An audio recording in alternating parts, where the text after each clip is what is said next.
I supported him in every aspect of his dream. Now, did he work? No, I took care of him fully. Yeah. Mm-hmm. Fully, financially, mentally, support. Like, I was everything for him, and he still. Did he help you with the children? No. Oh, that's No. sad. No. So you had it a little bit rough there. Yeah. Rough there. So that's the only relationship you've been in. That was one of them. Mm-hmm. I have 6 children. My first son was with another man, but he raised my first son since he was 7 months old. So he's been there with me for 8 years since my son was 7 months old. But he was very wrong to my son. He called him retarded and all kinds of bad stuff at the end. And your oldest son is what, autistic? Yes, he is. Mm-hmm. And he's a very sweet, loving boy. Like So you sort of had some rough relationships here. Yeah. And what are you blaming it on?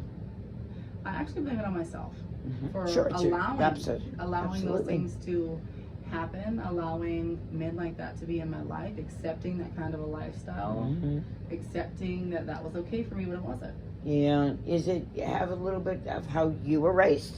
Yes. My parents were very dysfunctional. They were always on drugs. My dad always beat my mom. He told her she was like worthless, this, that. So I accepted that lifestyle because I was raised in that lifestyle. Were they divorced? Yes, they are divorced. Okay. They've been divorced for about 14 years. Okay. So, but you still, and did you come from a big family? Yes, very large family. Okay. I had 6 kids. Okay, so I that's have in the 6 genes. kids. Okay. Both my sisters have 5, 6 Yeah, kids. you're used to that. Yeah. So, well, I came from a very, I don't know, men are men. You know, my mom, your mother usually is your best counselor.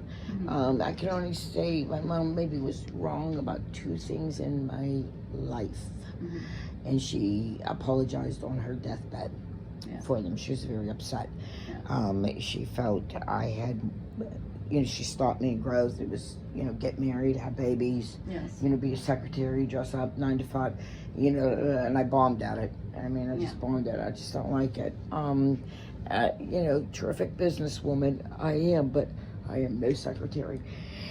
And, I am a clairvoyant. I do readings, and, I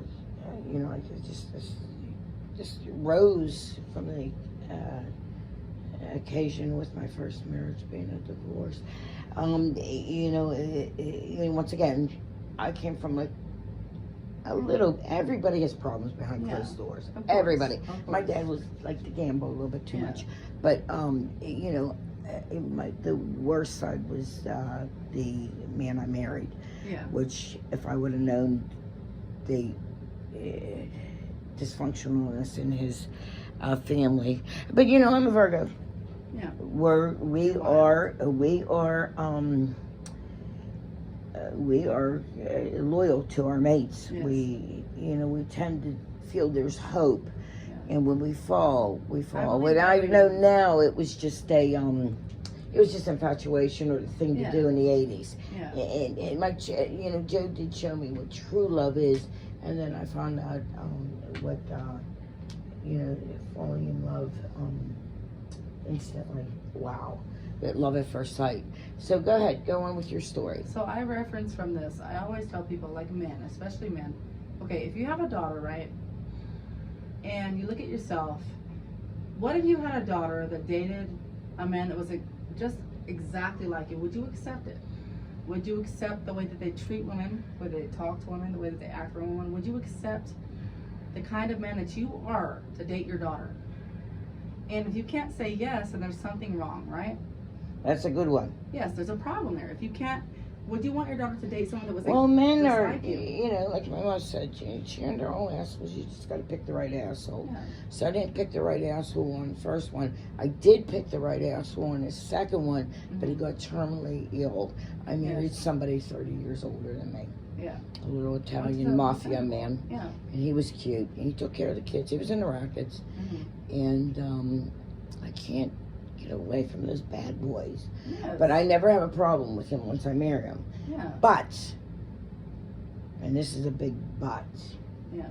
and I stay at home. I don't run around. I don't go to bars. I just stay Yeah. with the kids. That's what makes That's you a mad. big Same thing difference here. than a woman. Yeah, I can Yes. tell you are. Yes. I can tell you're a good soul. Yeah. You know, it's a big difference than a woman running around doing this. And that. You know, these bitches, they always get the guy. Yeah, like I Like, get they run that around, all they the- cheat, they do this, they do Yes. that. You know? I was dedicated to one man for 8 years, and he's still done me dirty as fuck. Like, I've done everything Yeah. for him. Okay, getting off of our past because we want to look on to new and Mhm. bigger horizons. You know, what is it with these men that make promises and then they don't keep them? I think And then men- you stay loyal. Is there anything about loyalty left? I think that it's men are cowards. They're too scared to commit to anything. They feel like that if they do commit to something, that they're going to be let down. Mm-hmm. Which, in all reality, it's really like it's just a subconscious of their mind, like telling them that. But if they really gave their all to a woman, she would give her all to them. You know, it's just like it's fear. Basically, it's fear. It's fear telling men, well, this is what's going to happen. This is what's going to happen. But if, in all honesty, if they opened up and said what they wanted, As old as Joe was, he was scared. yeah, He would not Yeah, it's marry me fear. till he was off of probation. exactly, it's 6 fear. years. It's I had to fear. wait 6 fucking years for that. Yeah, but And I did, after a and while, I you did. get tired of waiting. You know? I did. Yeah. You know, it's amazing. Yeah. You know, oh shit, that's another story. But you know, okay, so you see, Priscilla, we're gonna take a short break. We'll be back.